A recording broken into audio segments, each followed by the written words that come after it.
we definitely have some things that we have to discuss.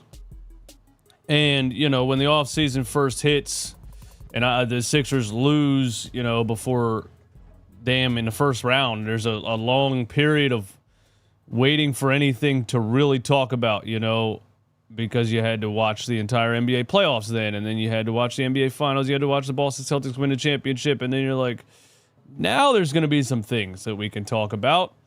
And yesterday was the day where some domino chips fell. Some things went down. And the onslaught of chaos was started by the Chicago Bulls. You know who the Chicago Bulls are, bro? The Chicago Bulls are like ratchet chicks outside of a Waffle House. And you're just eating your eggs and delicious hash browns. But you know something's about to go down. You guys ever been to York City? The Chicago Bulls are like York chicks, man. They're about to do something crazy that makes you scratch your head, but you're going to pull your phone out and get it on video. That's the Chicago Bulls. Don't ever go to York City, bro, by the way. But if you've ever been there, it's a good analogy. Chicago Bulls are the ratchet chicks outside of a Waffle House that they start an inevitable brawl in the street and chaos ensues.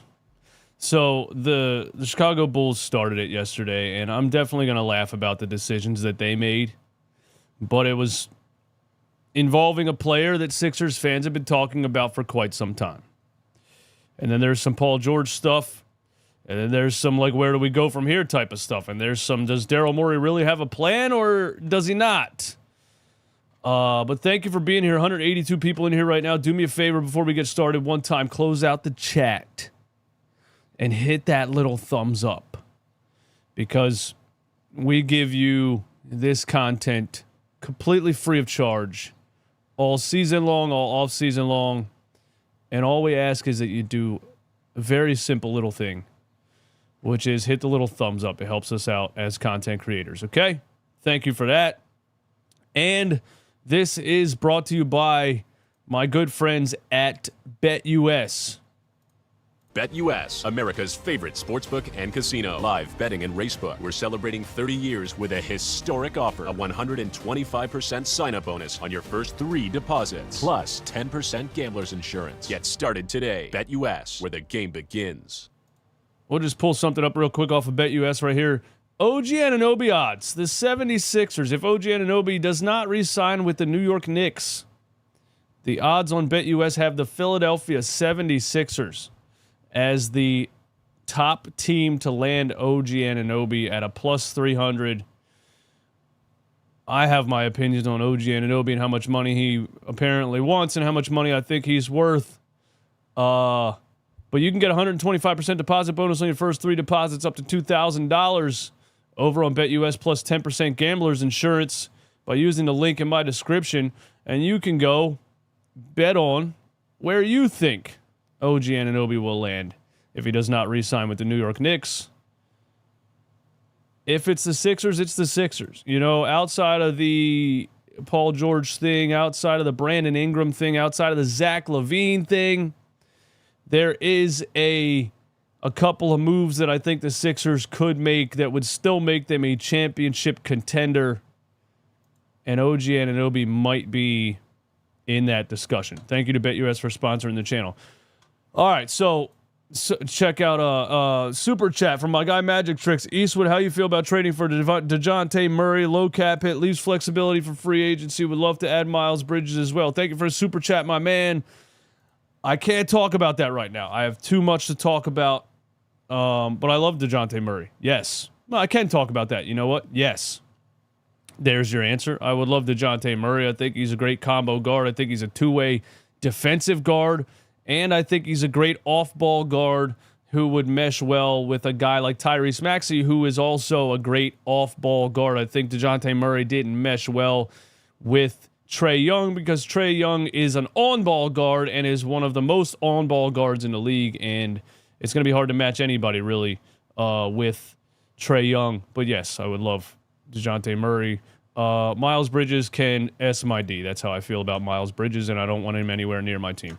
Yeah, let's start it out like this, okay? So let me get this off the screen here. Here's what we got to talk about, okay? So, I mean, so many things came out yesterday. It's hard to, like, put them all together because it's a time of season, time of off season, right before the draft, right before free agency actually starts, where so many things are coming out that it's like if I react to it, something else comes out pretty much 8 minutes after the video was uploaded, and then the video's dead, and so it's difficult. So I just try to put all the things together kind of in order that happened last night so I can give you all my opinion on all of the things. And so we start with this. Shams drops a bomb on us, all right? So we go all off season with rumors. We're pulling rumors from anywhere we can, basically. We're taking NBA Central. They got a quote from some person I've never heard of who's a writer of some website I never heard of. And we start taking quotes and rumors from basically anybody. But when it's, and I always say, obviously, take it with a grain of salt. But when it's Shams or Woj, you know that there's some actual merit to it because these are the highest sourced up guys in the NBA universe. The Philadelphia 76ers' interest in pursuing Paul George has significantly waned in recent days. I guess one end would be waned in recent days. And the franchise is expected to be aggressive elsewhere with its salary cap flexibility and draft capital leading into next week's NBA draft. So the Sixers are out on Paul George, essentially. Or,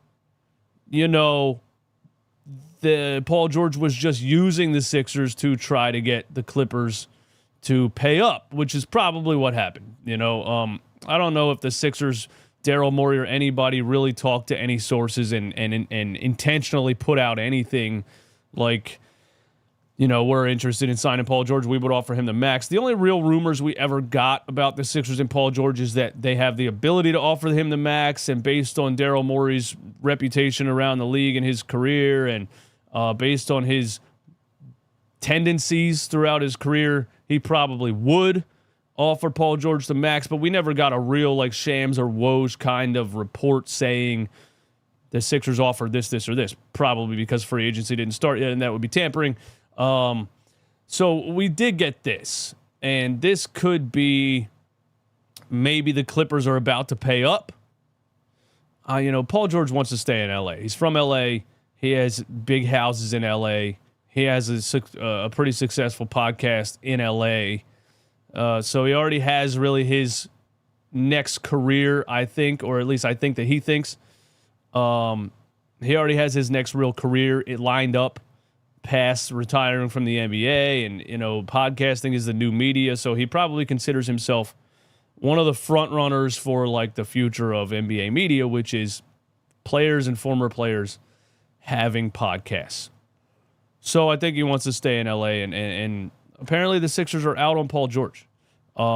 Maybe this was because the Sixers got involved in some trade talks that they got very interested in. And then they said, like, we're out on Paul George. We have our interests elsewhere. Who knows where this really came from, but sources tell Shams that the Sixers are out on Paul George. And that changes a lot of things. I've been saying already this whole offseason, I hope that Daryl Morey strikes out on this star hunting thing and is basically forced to build a team full of high-level role players around Tyrese Maxey and Joel Embiid versus signing a third, air quotes, star. Yes, I was in on Paul George if they would have done it, because at the end of the day, he's a 24-point-per-game, two-way wing who shoots 8 threes a game at 41% from three. I mean, just absolutely the epitome of kind of what you would want next to Joel Embiid and Tyrese Maxey. And a bajillion times better than Tobias Harris, but it also would have left them with very little cap space to do much else. So with Paul George being out, it gets me excited for what they could potentially do, because there's players that they could trade for and sign at less than what that would cost you. And so you could end up with 3 high-level role players versus that one $50 million a year player who's about to turn 35. So for me, it was either way, but I would say that I'm happy about this. I wouldn't say that I'm disappointed about this. I would say that I'm happy about this because I'm kind of excited to see where it goes and what they end up doing now. You know what I'm saying? John, shout out to John for being a member of the channel for 34 months. OG gives me Tobias offensive vibes. His health issues scare me. Please, Sixers, get Paul George if it's possible. You don't leave a race before it's run. I don't think it's possible. I don't think they would have pulled out. And I don't think they would have put it out to Shams, or a source would have put it out to Shams if it wasn't true. I think they're out on Paul George. OG gives you Tobias Harris offensive vibes. I mean, I like OG Anunoby a lot better than Tobias Harris skill-wise, but his injuries is what's scary to me. And apparently he's looking for like a max level contract, which is crazy for OG Anunoby. But there's the Paul George stuff, okay? Then Brian Windhorst is on his podcast, and he throws 2 things out. All right, and I didn't have enough time today to try to. I should have found it last night, honestly, but I was eating food, watching Netflix shows. So there's that. I should have found it. But I didn't find the part of the podcast. I was going to play the audio live. But Brian Windhorst was on his podcast, and he said 2 things. He said Paul George could tell the Clippers, hey, I'm leaving one way or the other. If you want to get something in return for me, I'll opt into my $48 million, and you trade me. That I don't think makes a whole lot of sense for Paul George at this stage of his career. Because, like I said, he's about to turn 35. If what he wants is a 4-year max contract, he's going to take whatever team offers him the 4-year max contract. On top of that, the Paul George quotes about, like, it's not really about winning a championship, and the way that he sounded at the end of last season, not really caring too much that they lost.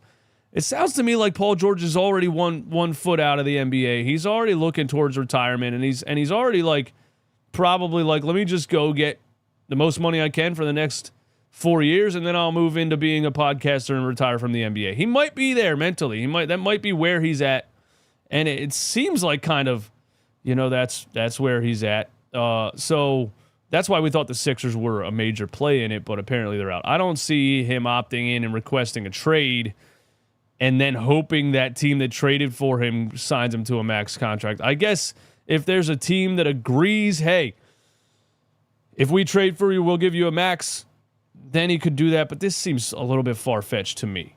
If it happens, it happens, but it seems a little bit far-fetched to me. Brian Windhorst also said this on that same podcast. And I know it's just Brian Windhorst probably trying to be funny, which, by the way, if you've ever listened to the podcast, I love listening to things like this for information, but these guys are not very entertaining. And when they try to make jokes and be funny, I get just my whole body goes like this. Like, Brian Windhorst trying to tell a joke, I'm like, ugh, dude, skip ahead. And they do, like, awkward laughs and stuff. It's probably what it would be like to hang out in the chess club in high school, But anyway, Brian Windhorst also said this. James Harden is a free agent. And he was like, I know Philly doesn't like James Harden, but I would bet that Daryl Morey would take his buddy James Harden back in an instant.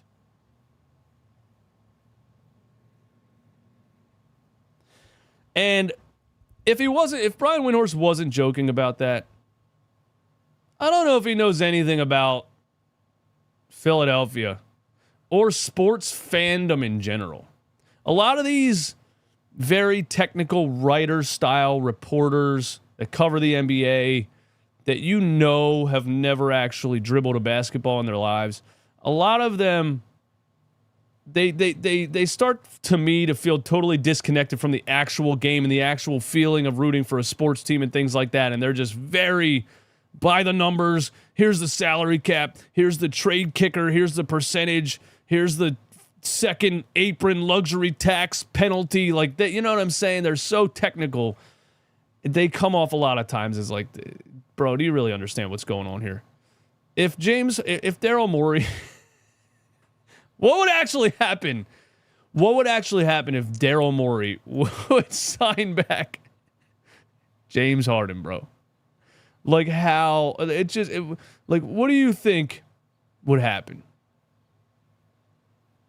I don't want to say total violence and chaos in the city of Philly, but no. But it was a funny joke. Funny joke, Brian. Very funny joke. Okay, but he said those two things about Paul George. So the Sixers are out on Paul George, so we can move on to other things. Now, as should have been predicted, the joke of the NBA offseason already. Look, if you're a Sixers fan and you think the Sixers are a joke, at least once a day go visit the Chicago Bulls on the internet. It'll make you feel a little bit better about being a Sixers fan.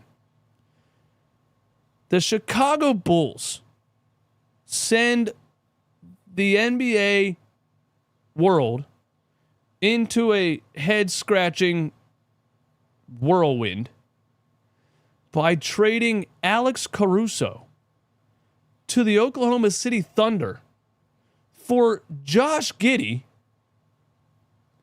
and nothing else. This is unbelievable. Right when I thought the Chicago Bulls or the Sixers or the Pistons or the Nets, you know, the 5 worst run franchises in the NBA, right when I thought one of them couldn't surprise me anymore, the Chicago Bulls trade Alex Caruso to the Oklahoma City Thunder for Josh Giddey.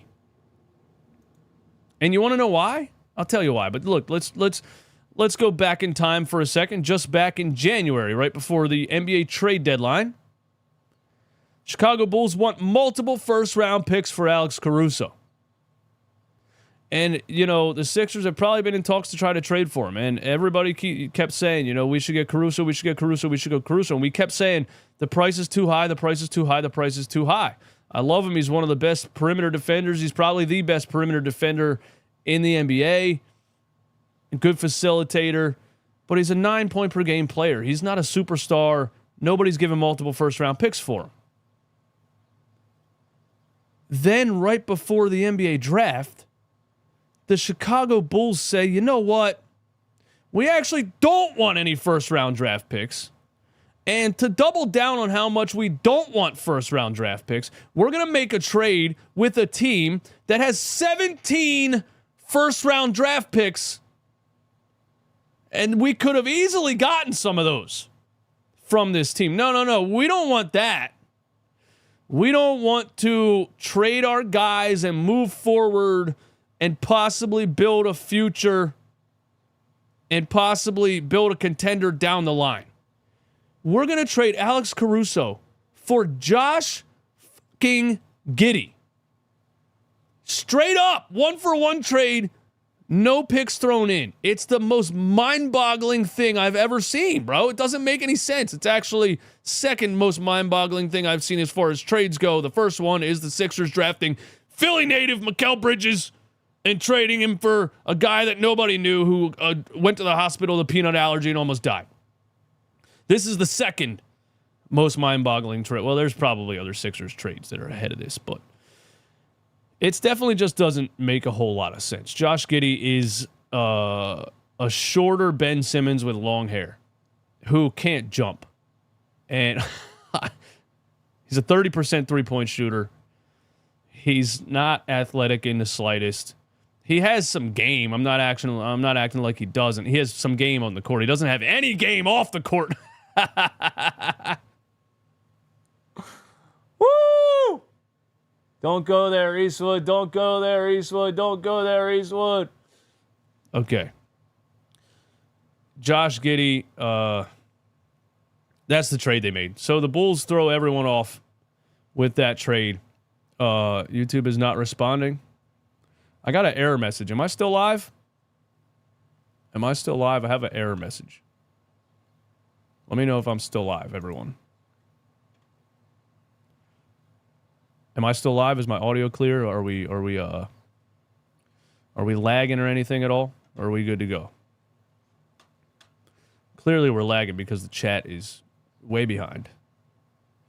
Yeah, let me know in the chat if we're good to go so I can continue. I don't want to continue if we're lagging or something. Who got me? Who got me in the chat? Yes or no? We're still good, no lag? All right, cool. My bad. I got a YouTube error that says YouTube is, I don't know, but apparently we're good. Thanks for being here. Thanks for hanging out. So yeah, the Bulls throw off everybody with the Alex Caruso trade. So Alex Caruso's out the window. And the thing is, then you transition into the Zach LaVine talk. It's like the second part of how dumb are the Chicago Bulls, right? Because first of all, a report came out that they traded straight up for Josh Giddey and didn't get any first round picks in return because they want to continue to make a playoff push. That's the reason. They traded Alex Caruso. Didn't get any first round picks in return because they want to continue to make a playoff push. That just doesn't make any sense. Anyway, you then go into the Zach LaVine talk because Zach LaVine, the Bulls have been trying to trade for feels like 2 years now. He's on a contract that nobody's really very interested in. I think he will ultimately be traded because as NBA players start to get paid 50, 60, 70 million, his 38, 42, 45 doesn't look that crazy. I think that's what it is on his last 3 years. But the Bulls have been trying to trade him for a while, and they haven't been able to because nobody wants to pay superstar money for Zach LaVine. And so we all thought the Bulls are going to have to probably make a trade and throw in Alex Caruso. You're probably going to have to trade Zach LaVine and Alex Caruso to sweeten the deal. So we were like, bro, if the Sixers could trade for LaVine and Caruso, I'd be in, right? So the Bulls shoot themselves in the foot in the Zach LaVine trade possibilities by trading Alex Caruso straight up for Josh Giddey. Now you can't even trade Zach LaVine because you can't attach Alex Caruso. It doesn't make any sense. Just thank you, Chicago Bulls, man. You guys are most entertaining franchise I've ever seen. So then it starts to come out this, okay? Developing. The Bulls are in active trade discussions with the Utah Jazz and the Philadelphia 76ers surrounding Zach LaVine. And then everybody starts to freak out. Oh, no, we're going to trade for Zach LaVine, bro. And that was 15 hours ago.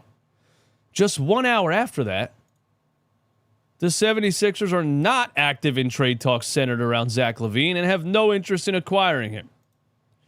So Legion Hoops gets this from Bulls insider KC Johnson, a local Chicago Bulls beat writer who probably has the credibility of like a Keith Pompey. All right. Kyle Neubeck, Philly sports writer, says the Sixers are not active in trade talks centered around Zach LaVine and have no interest in acquiring him. And he said that his sources told him this.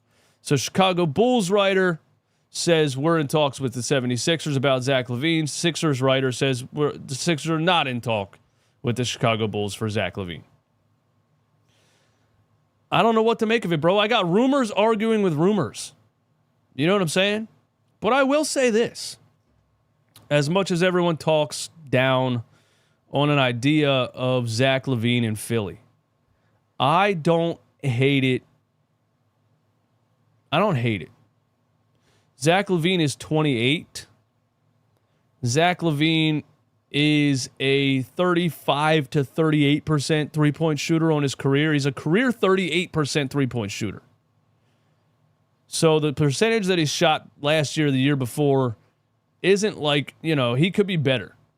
He probably doesn't have the shot opportunity or the space that he would have on a team with Tyrese Maxey and Joel Embiid.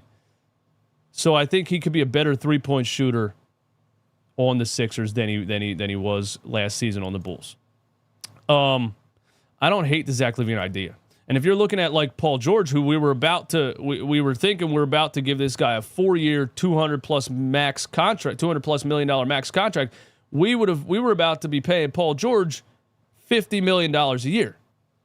Zach LaVine has 2 years left on his contract, plus a player option at 38, 42, and 48. So younger and cheaper than Paul George. Slightly less of a three-point shooter, less per game, lower percentage, and not known as a real two-way defender like Paul George. But I don't hate it, is all I'm saying. It's not like a 5-year max contract. You know what I'm saying? There's only 2 years left on it plus a player option. But I'm going to side with, I think, Kyle Neubeck on this, that the Sixers are really not going to pursue a trade for Zach LaVine. I think that's where I'm going. Flex Hoops, thanks for the super chat. I've been too sad to watch anything Sixers related for weeks. Shout out to you, DJ, for staying solid and pushing content anyway. Go Sixers. Hey, man. Once this channel started to take off, and I'm going to be honest with you, sponsors started paying me money, I sold my soul to the Philadelphia 76ers, man. And this is almost a full-time job at this point, so I'm covering the Sixers, bro. It doesn't matter if they fall flat on their face and go back into tank mode. Yes, I will be right here talking about this team until I retire or have a vested interest in something else. But right now, we're good to go, man.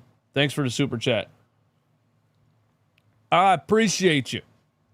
So the Alex Caruso thing sparks the Zach LaVine talks, and then it gets shot down by Sixers reporter Kyle Neubeck. Then we move on to the two moves that are still available for the 76ers that could be possible. I was going to say New Orleans. New Orleans Pelicans. It used to be the Charlotte Hornets. Then it was the New Orleans Hornets. Now it's the New Orleans Pelicans. Yeah, I got that right. New Orleans Pelicans. They've been shopping Brandon Ingram. This is the first time I think that we've heard that the New Orleans Pelicans are actively shopping Brandon Ingram. And they put it right out there. Hey, we're trying to trade Brandon Ingram. All right. The funny thing is, they tried to get Prince Şengün from the Houston Rockets, who is like one of the centerpieces of what we think the future of the Houston Rockets or what the Houston Rockets are really trying to build. So the Houston Rockets are probably like, yeah, no. You know what I mean? I don't know who the New Orleans Pelicans really think Brandon Ingram is, but Prince Şengün has a lot more potential, a lot higher upside at his specific position and what he could be with the Houston Rockets in the next 5, 6, 7 years. So they were probably like, nah, we're good. Rumors have swirled about the Pelicans dangling Ingram in trade talks, and in one iteration, a hypothetical Ingram for Prince Şengün swap was mentioned, but the Rockets have no interest. League sources said New Orleans also contacted the Philadelphia 76ers concerning a possible Brandon Ingram trade. Now, my dude Romp tweeted yesterday, and he said, I would take Ingram over Paul George. I'll take the younger player. And Brandon Ingram is 26. And I responded to my boy Romp, and I said, one of these players shoots 8 threes per game at 41%, and it's not Brandon Ingram. And that number is what I love about Paul George. 8 threes a game at 41%. Tobias Harris shot 35% at like less than 4 attempts per game last season, you know. As a third option, you would love a guy that's just ready to fire off from the perimeter as soon as he touches the ball, okay? And Brandon Ingram's not been known as much of a three-point shooter. And that's the one thing that just kind of bothers me about potentially bringing Brandon Ingram onto this team and trying to fit him with Joel Embiid, Tyrese Maxey. Brandon Ingram is a lot like DeMar DeRozan in that he's a mid-range assassin, you know? And I don't really like it. I don't really like the fit. I don't really want a guy that takes the ball and dribbles for 15 seconds to get into a turnaround fadeaway. Is he better at it than Tobias Harris? Yeah, but it's still basically Tobias Harris on steroids, you know? I don't think I like that. He's 26. There is a season where he shot 6 threes per game. So maybe he could come to Philly, play alongside Joel and Tyrese, and become more of a catch-and-shoot guy and become more of a catch-and-shoot three-point shooter. But I think I'm done with hoping guys become something, you know? We had James Harden for 2 years. Guy can't catch and shoot. Played basketball at the highest level in existence for 13 years. And the guy can't catch and shoot a three. And we were like, maybe James will turn into a catch and shoot guy. Guys don't turn into things. Can't teach an old dog new tricks. You know that? Memorandum. Guys don't turn into things. Did I use the word memorandum right, by the way? I don't think I've ever said that word out loud. Maybe I am becoming a sports reporter. Now I just got to learn how to use words like aggregators. But nah, I don't think I care too much about a Brandon Ingram trade, man. I don't think I would absolutely hate it. But I think he wants a big contract also. And I don't think he's done anything really to earn a big contract. So it's an interesting dynamic, but I don't think I'm very in on Brandon Ingram, man. What you guys talking about in the chat? Pont Flair, thanks for subscribing to the channel. I appreciate you. Hey, my members in the chat. Shout out to all the members of the channel still rocking with me in the off season. I gotta get my... Yeah, what do we got? 500 in here, man? 504 in here, man. Close out the chat one time. Give me 500 likes. Thanks for being here. Appreciate y'all. Appreciate the members, man. Danny Ainge would ask for 8 firsts and 3 Eagles firsts. NZ, where you at? Nurse will get the best out of Ingram defensively. I mean, Nick Nurse is a guy that I think will get the best out of a lot of players, but what is the best out of Ingram defensively? You know? Brandon Ingram just has a very nonchalant game, dude. And I don't think it's winning. I don't think he has a winning style of basketball. Brandon Ingram has like a Sunday at the park getting buckets type of game. He's like in slow motion, and I like his game. It's smooth as hell. I feel like he's on a 6-pack of edibles before when he plays NBA games. You know what I mean? Like he's just chilling. He's the most chill basketball player I've seen play in a long time. Kind of Tracy McGrady vibes. Chilling. Getting buckets. Smooth. But is it winning basketball? You know? Look at Sixer Galaxy. What we got, man? What we got? All right, let me go here. Let me get a new window up here. Don't look at my search history. Just kidding. I took care of that a couple months ago. One time my search history was live on the stream. We're not going to talk about it. Sixer Galaxy. There was nothing crazy in there. I'm joking. Who watches that on a PC? What are you, some kind of psycho? What we got from Sixer Galaxy 2 minutes ago. 2 minutes ago on Sixer Galaxy. The Sixers' lack of interest in pursuing Paul George in recent days comes from the team's desire to be aggressive in the marketplace heading into the draft instead of waiting for George to hit free agency. The signal that they're giving teams around the league is they are open for business. They feel like over the next week or so they can be aggressive, and if there's an option that presents itself, they can move on and not have to wait on Paul George in free agency. I like that. I mean, yeah, you know, you would be waiting how long? You would be waiting how long for Paul George to make a decision? You know what I mean? That could last all off season. That could last like the damn James Harden trade last year. You could be waiting all summer, and you could miss out on trading your first round draft pick and using your cap space and trading other draft picks to put together packages to try to, you know what I'm saying? So I understand what they're saying, and I think I'm happy about that. Because you don't want to end up being Paul George's side piece, right? If the Sixers really wanted to sign Paul George to a max contract, he could take his time And then you're Paul George's side piece, bro. You're the girl that's hoping he leaves his wife, you know? And he never was. LA's his wife. Is he really going to leave his wife? No. Is he going to dabble and run around once in a while in the middle of the summer, take a vacation with the side piece or something? Probably. You know, speaking of Paul George, remember those? Didn't he, like... Never mind. Remember when he offered a girl $1 million to get a... Okay. That was a metaphor that turned into a real analogy. But, yeah. So the Sixers are that's fun too, because that tells me, from a content creator perspective, I'm gonna have a lot of things to talk about leading into the NBA draft, and something big is possibly going to happen.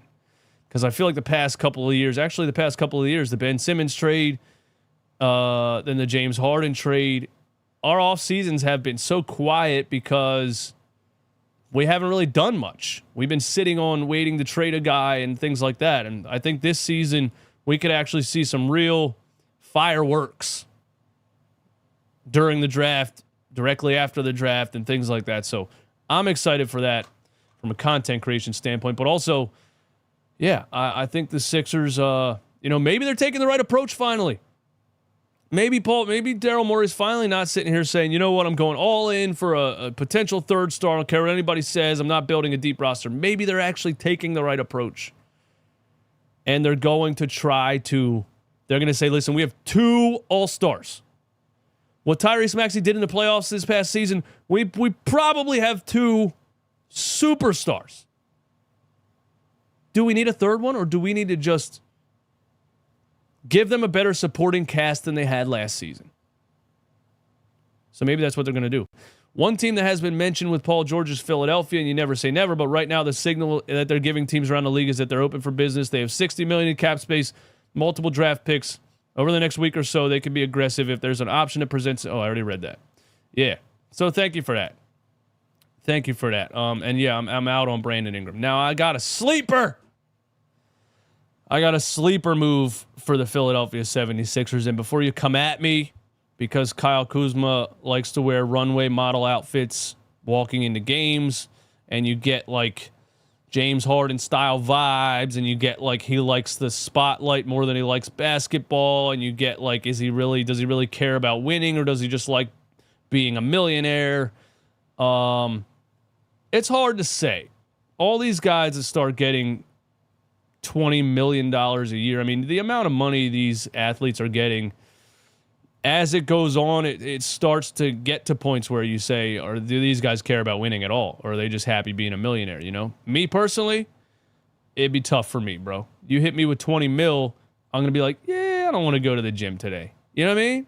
I'm going to slide on my Gucci loafers and walk into my personal elevator down to my massive, insanely oversized kitchen where a chef makes me breakfast with mimosas, you know? I'm saying with that amount of money, a lot of players do lose focus and lose really their fire and competitive spirit or whatever. But this comes directly from a source. Actually, it's just me, DJ Eastwood on Twitter. Don't sleep on Kyle Kuzma to the Sixers. If the 76ers are out on Paul George and have no interest in a Zach LaVine trade, a less stellar but more affordable move is a trade for Washington's Kyle Kuzma. Kyle Kuzma is 28 years old. He is a 6'9", 215-pound small forward, power forward, stretch four, whatever you want to say.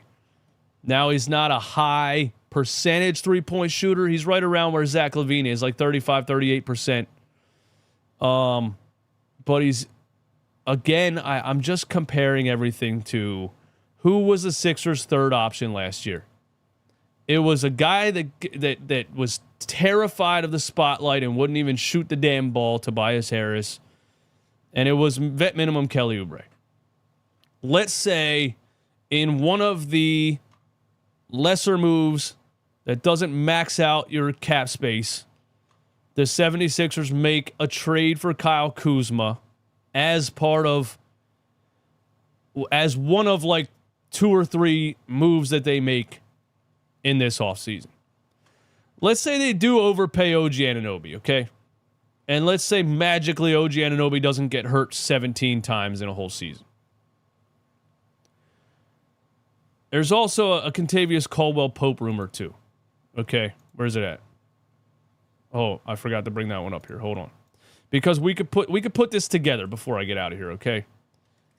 KCP 76ers. I think that's going to give me what I want. Well, this is a Denver Nuggets writer who said this, but if the 76ers are out on Paul George, that doesn't feel like great news regarding the Nuggets keeping Kentavious Caldwell-Pope. Philly has always been viewed as the top threat to poach KCP. They're one contender with big cap room. So let's say, I just threw this together in 2 minutes. The Sixers, instead of a big splash Paul George, a big splash Jimmy Butler trade, a big splash LeBron James somehow. Let's say they sign OG Anunoby. They trade for Kyle Kuzma. And they sign for Kentavious Caldwell-Pope. And then you bring back Kelly Oubre. You bring back Nicholas Batum. You bring back Kyle Lowry. Is that a championship contender? Year 5, Tyrese Maxey. A knock on wood, healthy for the first time ever, Joel Embiid. Kyle Kuzma, Kentavious Caldwell-Pope, OG Anunoby, Kelly Oubre, Nicholas Batum, Cameron Payne, re-sign him. I don't know. I'm just throwing stuff out there, man. Pope will save us. Please come to us. Excellency. I think that would be a solid offseason. I think that'd be a solid offseason. I don't think it's a Boston Celtics trade for Drew Holiday type of like, oh snap. You know, Boston Celtics trade for Drew Holiday and then Kristaps Porzingis and everybody's like, wow. They were already really good. Now they're just over the top good and they basically sweep their way to the NBA championship. It wouldn't be that kind of move. But I think that would be a pretty damn good team. And I think you guys in the chat that are saying second round LOL. Come on, bro. Come on. Embiid will break a nail. Bro, come on, skank hunt, man. Why do you come in here all the time? Why? Why, bro? Why do you come in here? It's why. Why? Why do you come in here, man? Hide user on this channel. Last time I put you in timeout. This time I just hid you on the channel. Now nobody can see what you say. Ever. You could type your little heart out. I would give it a B+. Where's the scrappers? Good question, eh? Kelly Oubre, Tyrese Maxey.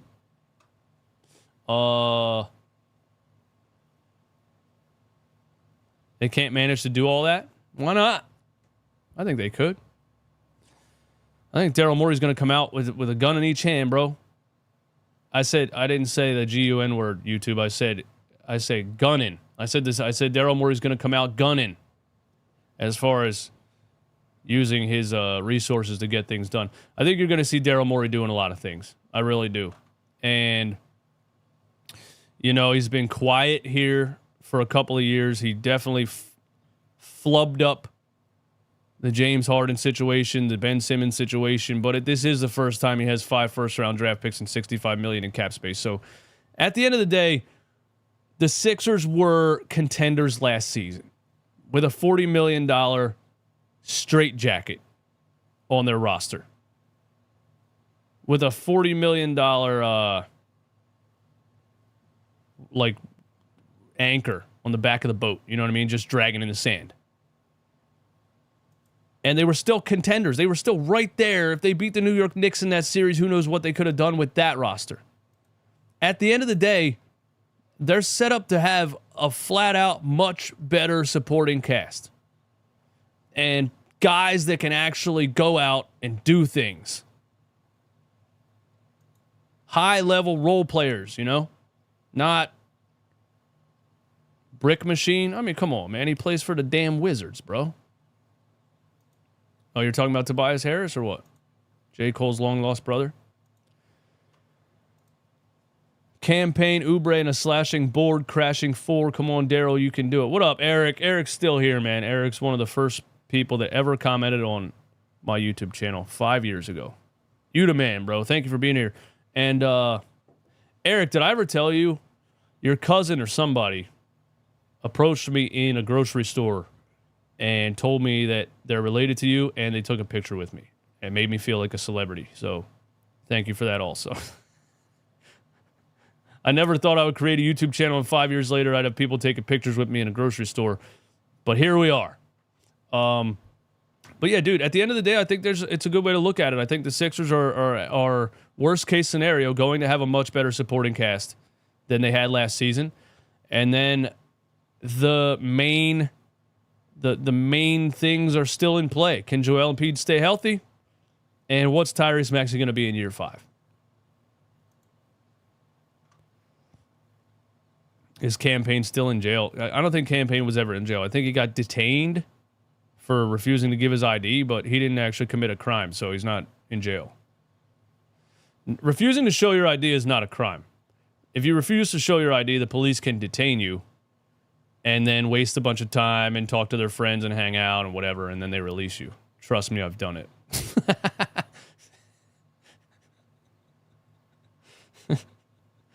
Yeah, hey, listen, man. Thank you guys for hanging out. I appreciate you being here. The NBA, leading up to the draft and right after the draft there's going to be a lot of talking points and a lot of things to discuss and rant and rave over. So I got the picture. That was my cousin there. Yeah, dope, bro. That's awesome, man.